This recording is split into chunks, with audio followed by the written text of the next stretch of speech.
welcome back to Wellness in Waves. I'm Badika. I'm Maida. I'm Sanaya. And today we're going to be interviewing an incredible woman. She's an influencer, a teacher, and a mother of 3 kids. Could you please introduce yourself? Hi, I'm Kari Norris.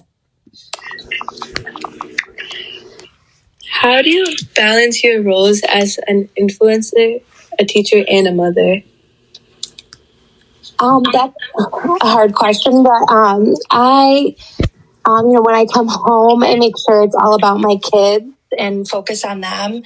Once they get in bed, I try to lesson plan if I can to make my slides for the next day and upload content and things that I had created throughout the day so that I'm not, always on my phone in front of my kids. So they know that when I come home, it's all about them and their day and them telling me about them. And then when I'm at work, I try to focus my best on getting everything done through my plan time and the time I don't have my students. What do you think causes the most stress for students today? I think sometimes the rigor is a big thing right now, where we have a lot of expectations for our students on, testings and things like that. What I think that puts some pressure on students, and then sometimes they need help managing that stress. What role should schools play in supporting mental health? I think schools, sorry, I'm trying to think. 1 second. I know they have counselors in high school. I teach in elementary school where we have social workers who help support students with mental health. We also have a mental health ambassador at our school, SEL ambassador. She kind of brings up ideas and topics for teachers to do in their classrooms, like calm down corners and places where students can reset and get the strategies they need and to come back to class. And we know a lot of our peers and some of us who have been diagnosed with mental health disorders get diagnosed pretty young. So we're wondering, what are some early signs that you may notice in elementary school children that they might be having a mental health disorder?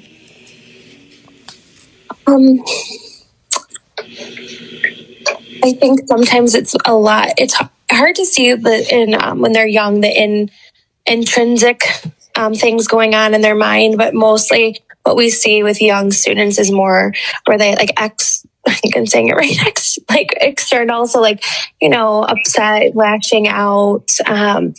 They might get upset and rip their paper or throw an item, things like that. As a young student, it's harder to see things that are going on internally due to they don't have all the words and vocabulary with how they're feeling. But I think it is important to teach them. We teach the second step at my school, stop, calm down, name your feeling. I think that's really important at a young age, that they know how they're feeling and how to manage that emotion. How do you manage stress as an educator? I make a lot of lists so that I prioritize what is really important now and what can be that's important for more later. I think that's kind of important, so it's not all at once. Sometimes teachers can get overwhelmed if they see they have a million tasks at once. So I think prioritizing your tasks is very important, as well as coming home and being able to, if they can, fit in some sort of exercise or a walk at the end of the day, and things like that to reset for the next day.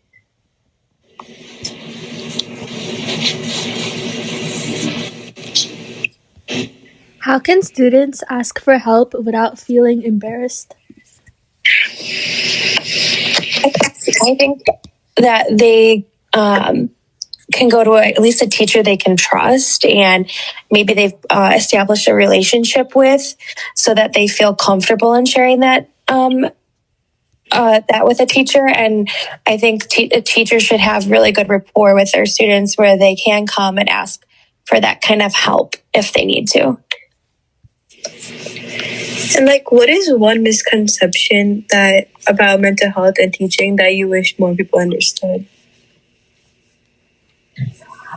I think in general, people don't always know what teachers do on a day in and day out basis. So I think that's really important that, at least in the elementary school setting, we teach all subjects: reading, math, science, social studies. We even teach SEL now. So we have to fit all of that in a day. And I think that people don't understand like the planning and things that go into that, and how, you hear a lot about, oh, teachers have summer off and things like that. But I don't think people understand like the mental, capacity we're with to keep these kids all day teaching all these lessons. So teachers do deserve that time off to reset for the next year. Do the stresses of teaching and parenting overlap?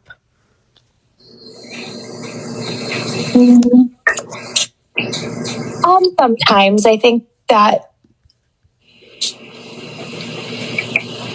hard to come to work if you've had a hard day at home with your kids, or a morning it was hard to leave here. I've had many mornings where my toddler is crying and things like that in the car right before coming to work. And I think sometimes it's hard to reset from that. But at least at where I work, we have like about 30 to 40 minutes before students come in. So I think that's really helpful, just to like take a breath and kind of switch over my gears to being in more teacher mode than mom mode. But yes, it's hard. Some mornings and then some nights are hard when your children have been in school all day and they come home, they're tired and they've done a lot too. And so when you have expectations of like helping with the dishes and helping with chores at home, sometimes it's hard for them to kind of turn off their mode of being at school all day and they're just exhausted. So yes, I do think they overlap. How do you separate work stress from family life? I think that I definitely try to turn it off when I get home. Like, try not to check my email.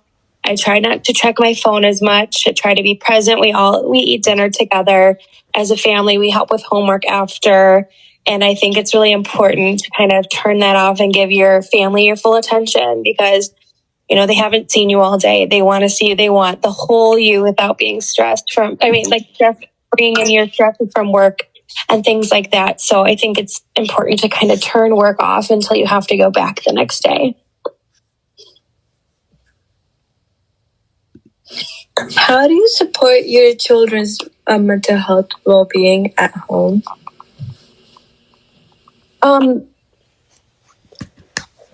We talk a lot after school. So just like, how was your day? What was your favorite thing that you did?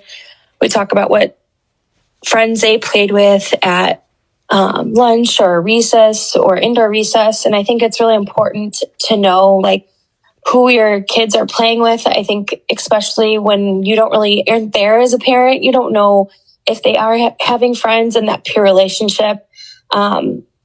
Academics is important to my family, but what's even more important is like the person that my kids are becoming. So I think having those conversations with your kids are really important. And like, if there was problems, we try to help them resolve it. Did you get a teacher's help? We try to like set up like the steps to when they do have a problem or something goes awry in the classroom. We try to teach them strategies that they can use and go to, so they can either get adult support or just be assertive and with a friend and say like they don't want to play that way. We've been trying to instill that in our kids in a young age. How does being a mother influence how you support students? I think that when I became a mom, I kind of, realized that how I want my kids' teachers to be. And so I think it even made me like a better teacher, because I'm like, oh, I want my kids' teachers to invest in them, and I want them to, have fun things going on in the classroom. I want their teacher to be fun, but also have high expectations. So I think it really helped me be a better teacher, and it helped me actually relate to my families, because, before kids, it's a different, you still relate to your families, but it's you have more of a connection when you've had your own kids, and you know what families are going through, and you know how hard sometimes homework and getting in reading is at night. So I think it's helpful to relate to your students' families as well. What does good mental health mean to you? I think it means that you have strategies to cope with emotions, and strategies to help you manage through those emotions. You have someone to talk to. You know how to help yourself if you don't have someone to talk to right away, to go through those emotions that you're going through without having like a big reaction or something like that. And I think you have a good community of people behind you that support you, whether it's your family or your teachers or your friends. I think that's all really important as well. Earlier, you mentioned that you try to teach your kids and your students healthy coping strategies for mental health. So we're just wondering what are some of those coping strategies are? One is one that we've been doing a lot in kindergarten, actually, is like stop, like name your feeling, take a belly breath, and calm down. I think that's really important, so that students can, especially at a young age, like verbalize what they're going through without crying or not being able to get their words out. I think that's like really important before they can deal with the situation that they're in and talk to an adult and problem solve through that. Another one that we do a lot is just like the problem solving steps, like, thinking of a solution. If you can't solve it with a friend, then you have to go to an adult and get help. And I think that one's hard for kids too, because I think they think they're tattling. But I've always told my own kids too that you're not tattling if you need, support from an adult to figure out this problem, whether it's at recess or in the lunchroom. Sometimes an adult can help you just hear both sides and then help you solve that and come up with a solution. So those are some things that I do at home and at school. What do you wish people understood more about mothers and stress? That's a good question.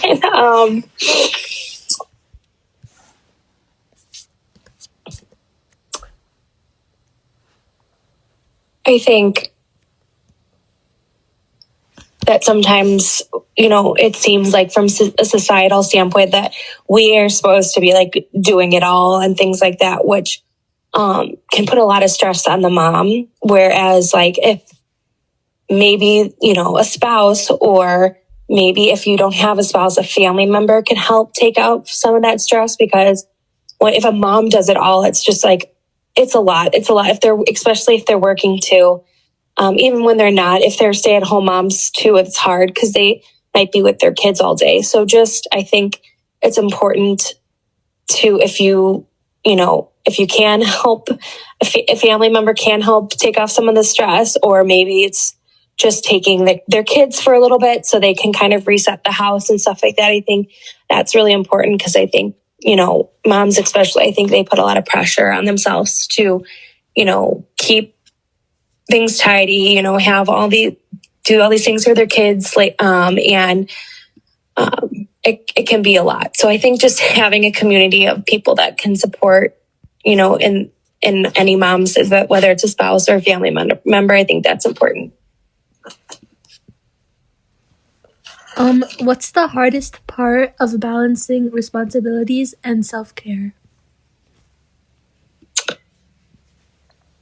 I think that's hard to find self-care sometimes, because if you do have kids and if you are working, you have obviously minimal time to get in that self-care, but I think it's important to vocalize when you do need self-care, whether it's a family member watching your kids for a little bit so you can go do something for yourself or your spouse.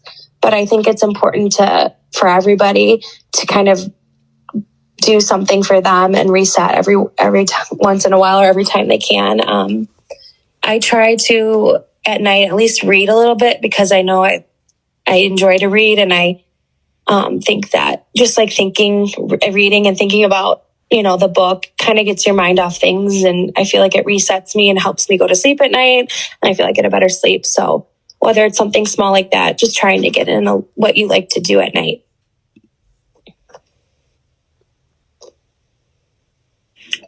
Also, I feel like social media is a big part of all of our lives now.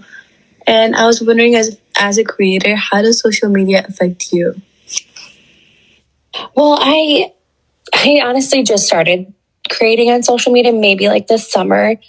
So it hasn't been too long, but I think that when you do start posting on social media, as more of an influencer, I mean, I've posted before as just like a personal account, but I think that you kind of have to turn that off sometimes too, because I think that like when you see other people getting, more followers or like more views or things like that, it's hard to not like want yourself to, get to that level too. But I think that, over time it'll come, but I think just like comparing and things like that, it's hard not to, but I just try to like post what I want to post. And I've connected with teachers and I've met teachers from around the world, which was just kind of like my point in to starting the page in itself. So I think it's hard not to like want to achieve all those results, but you kind of also have to think about like your mental health and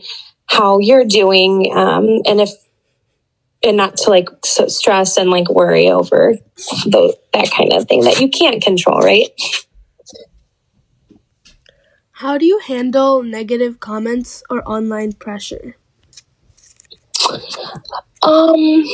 Negative comments, honestly, I haven't gotten too many, maybe about like 5. And I've started like reading up on like posting and things like that. And so I take the negative comments with a grain of salt. It's just somebody, maybe they don't feel good about themselves and they just want to throw something out there. And I've taken it to the positive lens of they are actually, if they comment positive or negative, your like reel or your post is potentially could get higher views because you're getting more comments. So then I take it of that lens, like, oh, they're commenting, like at least I got a comment, and then sometimes like your peers who do follow you will like support you and like comment on that. So I think it's just building a community online that respects you and is positive. And when you get those negative comments, you just kind of have to take it with a grain of salt, and you can kind of move on with your day, Do you ever feel pressure to appear perfect online? And if so, then how do you manage that?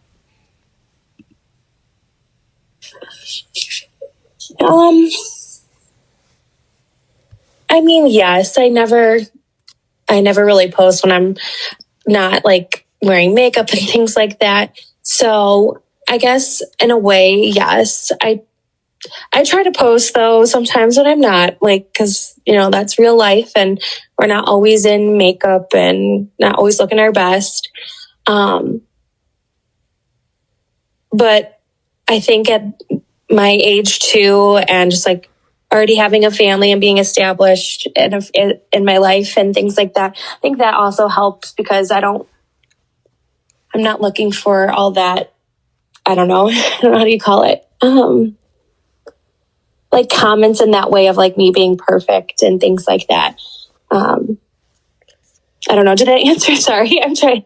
No, you answered. You answered. Thank you. Okay. Also, a big focus of our self-care journey is the focus on hobbies. And you mentioned earlier that you like reading, and we were wondering if there's any other hobbies that you think take like stress off your day and like help you relax when you get home. When it is warm where I am right now, it's in like the negatives. When it is warm, I like to walk my dog with my family at night. I think it just resets everybody, and it's kind of just nice to do that after dinner and walk or bike, and get a little bit of exercise before we come in and get ready for bed and things like that. Not every night, but I actually started, I volunteering at a local animal shelter, and with my kids too, they come and we take a dog out for a little bit on the weekends. And I think that just like has brought us joy. We do have a dog at home, but our other dog passed, in September.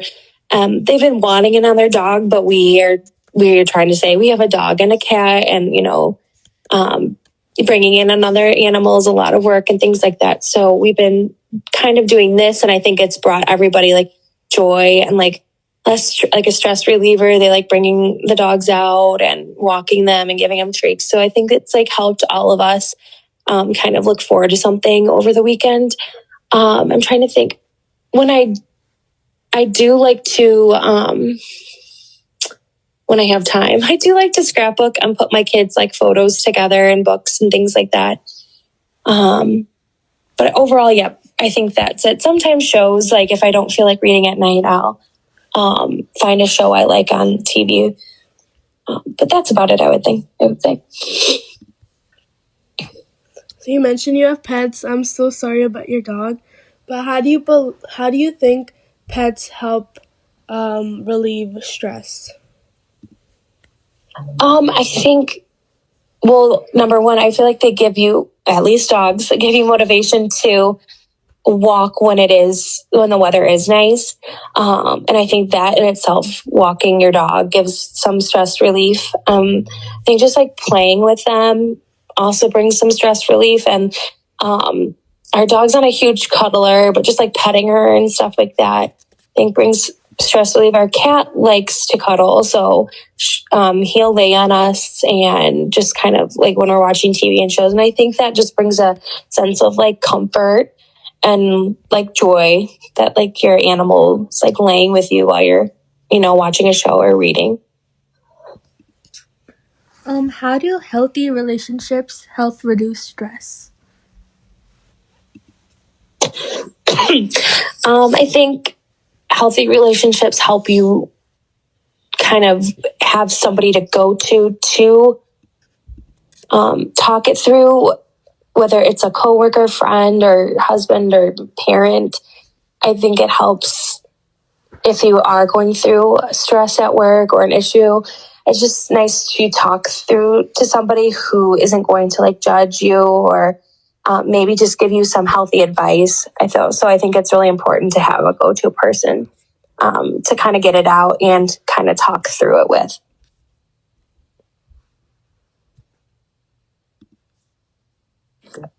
How do you recommend, like, we had a little series about healthy relationships, and you're wondering how you would recommend maintaining healthy relationships? Like with friends or like coworkers? Like both. Well, I think just as a mom and working, it's hard sometimes to keep up with your friends that aren't at work. I think sometimes your work friends become really close with you because they know, what you're going through as well. You can really relate with those friends. But I think just trying to keep in contact with a text, or if you can, give them a call here and there. If you, maybe have some friends over, if you haven't seen in a while, just, to get together. And also just that would help too with like a stress relief or something to look forward to if you had like a little get together. I've joined some book clubs. I think that just meeting with other moms that live nearby is important, and talking about a book that you've read together I think that's fun to do. In the summer, I started a walking club in my neighborhood, and I think it was really good to get out and meet some moms in the morning before, some of the moms went to work and things like that. So I think just trying to, keep in touch, but also make, some relationships closer to like your home so that you have a good overall support system.